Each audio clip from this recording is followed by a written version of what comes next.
ನಮಸ್ತೆ, welcome back to my YouTube channel Geetha Paramesh vlogs. I hope ಎಲ್ಲರೂ ಚೆನ್ನಾಗಿದ್ದೀರಾ ಅಂತ ಅಂದ್ಕೊಂಡಿದ್ದೀನಿ. ನಾನು ಕೂಡ ತುಂಬ ಚೆನ್ನಾಗಿದ್ದೀನಿ. ₹1 ಖರ್ಚಿಲ್ಲದೆ ಪನ್ನೀರ್ ಹೇಗೆ ಮಾಡೋದು ಅಂತ ನೋಡೋಣ ಬನ್ನಿ. ಮನೇಲಿರೋ ಹಾಲಿನ ಪೌಡ್ರಲ್ಲಿ ನಾನಿಲ್ಲಿ 3 ಲೀಟ್ರ್ ಆಗೋಷ್ಟು ನೀರು ತೊಗೊಂಡಿದ್ದೀನಿ. 250 ಗ್ರಾಮ್ ಅನಿಸುತ್ತೆ ಹಾಲಿನ ಪೌಡ್ರು ತೊಗೊಂಡಿದ್ದೀನಿ. 3 ಲೀಟ್ರ್ ಆಗೋಷ್ಟು ನೀರಿಗೆ ಅದನ್ನು ಮಿಕ್ಸ್ ಮಾಡ್ಕೋಬೇಕು. ನಾನು ಫೋಕ್ ಸ್ಪೂನ್ ತೊಗೊಂಡು, ಇಲ್ಲ ನಾರ್ಮಲ್ ಸ್ಪೂನ್ ಆದರೂ ಪರವಾಗಿಲ್ಲ, ಸ್ಪೂನ್ ತೊಗೊಂಡು ಚೆನ್ನಾಗಿ ಕೈ ಆಡಬೇಕು, ಅದೆಲ್ಲ ಕರಗೋ ಥರ.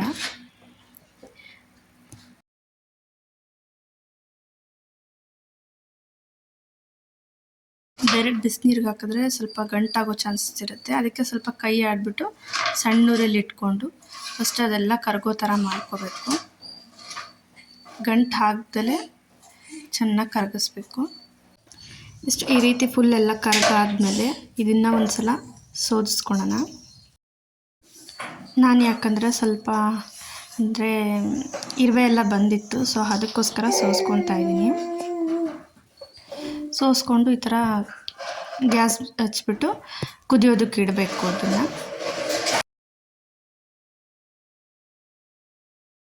ಅದು ಕುದಿದಿರಬೇಕಾದ್ರೆ ನಾನು ಈ ಥರ ಒಂದು ಟ್ರಾನ್ಸ್ಪರೆಂಟ್ ಬಟ್ಟೆ, ಅಂದರೆ ಹಳೆ ಸೀರೆ ಆದರೂ ಪರವಾಗಿಲ್ಲ, ಬಟ್ ಅದು ಸೋಸಿದ್ರೆ ನೀರು ಇಳಿಯೋ ಥರ ಇರಬೇಕು.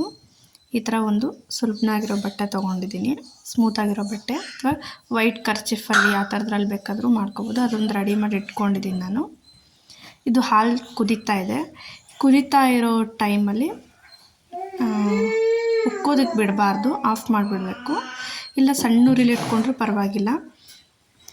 ಇದಕ್ಕೆ ನಿಂಬೆ ಉಪ್ಪು ಅಂತಾರೆ, ಇದನ್ನಾದರೂ ಹಾಕ್ಬೋದು, ಅಥವಾ ವೆನಿಗರ್ ಆದರೂ ಹಾಕ್ಬೋದು, ಅಥವಾ ಒಂದು ಸ್ವಲ್ಪ ನಿಂಬೆ ಹುಳಿನಾದರೂ ಬಿಡ್ಬೋದು. ಈ ಮೂರಲ್ಲಿ ಯಾವ್ದು ಬೇಕಾದರೂ ಹಾಕ್ಬೋದು ಹಾಲು ಒಡೆಯೋದಕ್ಕೆ. ನಾನು ಹಾಲು ಓಡಿಸ್ಕೊತಾ ಇದ್ದೀನಿ. ನಿಂಬೆ ಉಪ್ಪನ್ನ ಹಾಕಿ ಇದನ್ನು ಚೆನ್ನಾಗಿ ಕೈ ಆಡಬೇಕು. ಅದು ಹಾಕಿದ ತಕ್ಷಣ ನಿಧಾನವಾಗಿ ಒಡ್ಕೊತಾ ಇರುತ್ತೆ ಹಾಲು. ಈ ಥರ ಕೈ ಆಡ್ತಾ ಇರಬೇಕು, ಆವಾಗ ಅದು ಒಡ್ಕೊಳುತ್ತೆ. ಇಲ್ಲ ಹಾಗೆ ಆಫ್ ಮಾಡಿ ಇಟ್ರೂ ಒಡ್ಕೊಳುತ್ತೆ. ನಾನು 1 ನಿಮಿಷ ಕೈ ಆಡ್ತಾ ಇದ್ದೀನಿ, ಹಾಗೇ ಹಾಕ್ಬಿಟ್ಟು. ಬೇಕಂದರೆ ಇನ್ನೊಂದು ಚಿಟಿಕೆ ಹಾಕ್ಕೋಬೋದು. ಅದೊಂದು ಚಿಟಿಕೆ ಹಾಕಿದ್ರೆ ಸಾಕು, ಹಾಲೆಲ್ಲ ಒಡ್ಕೊಂಬಿಡುತ್ತೆ. ಈಗ ಗ್ಯಾಸ್ ಆಫ್ ಮಾಡಿದ್ದೀನಿ. ಹಾಲು ಫುಲ್ಲಾಗಿ ಒಡ್ಕೊಂಡಿದೆ, ನೋಡ್ತಾ ಇದ್ದೀರಲ್ಲ. ಇದಾಗಿ ಒಂದು 10-15 ನಿಮಿಷ ಬಿಟ್ಬಿಡಿ, ಏನು ಇದು ಮಾಡೋಕ್ಕೆ ಹೋಗ್ಬಿಡಿ. ಅದಾದಮೇಲೆ ಈ ಥರ ಆಗಿರುತ್ತೆ, ಫುಲ್ಲೆಲ್ಲ ಕೆಳಗಿರುತ್ತೆ, ನೀರು ಸಪ್ರೇಟಾಗಿರುತ್ತೆ. ಈಗ ನಾನು ಬಟ್ಟೆ ತೋರಿಸಿದ್ನಲ್ಲ, ಆ ಬಟ್ಟೆಲಿ ಒಂದು ಕೆಳಗಡೆ ದಬ್ರಿ ಇಟ್ಟಿದೆ, ಆ ದಬ್ರಿಗೆ ನೀರನ್ನ ಸೋದಿಸ್ಕೊತಾ ಇದ್ದೀನಿ.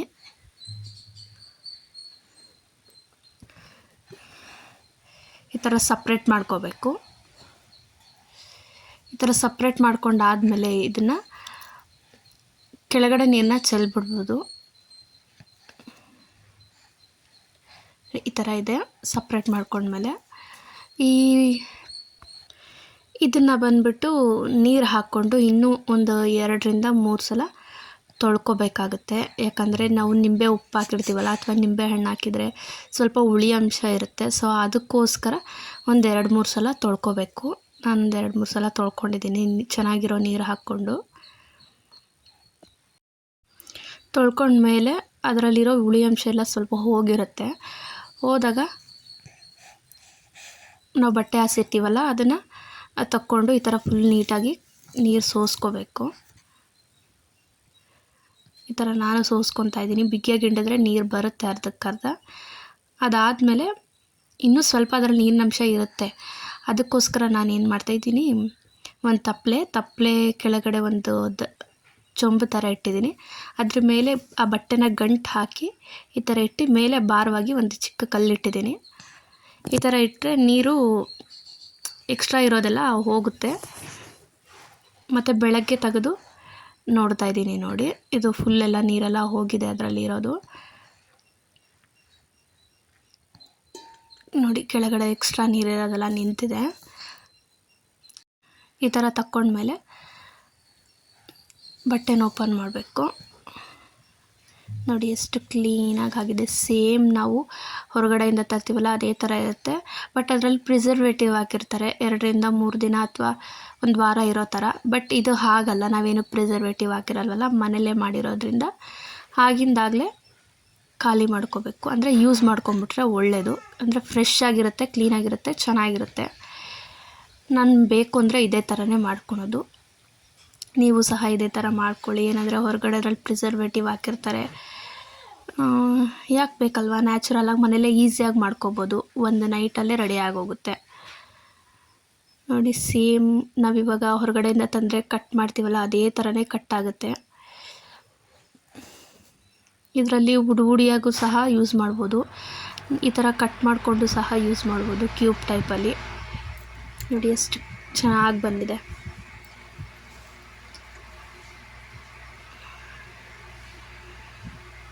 5ರಿಂದ 6 ಅವರ್ಸ್ ಸಾಕು. ನಾನು ನೈಟ್ ಮಾಡಿ ಬೆಳಗ್ಗೆ ತೆಗ್ದಿರೋದು.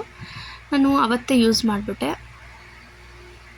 ಇದರಲ್ಲೂ ಸಹ ಪನ್ನೀರ್ ಗ್ರೇವಿ ಮಾಡಿದ್ದೀನಿ. ಸೊ ಅದ್ರ ವಿಡಿಯೋ ಸಹ ನಾನು ನನ್ನ ಯೂಟ್ಯೂಬ್ ಚಾನಲಲ್ಲಿ ಹಾಕ್ತೀನಿ. ಸೊ ನೋಡಿ. ಈ ವಿಡಿಯೋ ಇಷ್ಟ ಆಗಿದೆ ಅಂತ ಅಂದ್ಕೊಂಡಿದ್ದೀನಿ. ಸೊ ಹೊಸದಾಗಿ ಯಾರೆಲ್ಲ ನನ್ನ ಚಾನಲ್ನ ನೋಡ್ತಾ ಇದ್ದೀರಾ, ಪ್ಲೀಸ್ ಸಬ್ಸ್ಕ್ರೈಬ್ ಮಾಡಿಕೊಂಡು ಸಪೋರ್ಟ್ ಮಾಡಿ. Thank you for watching.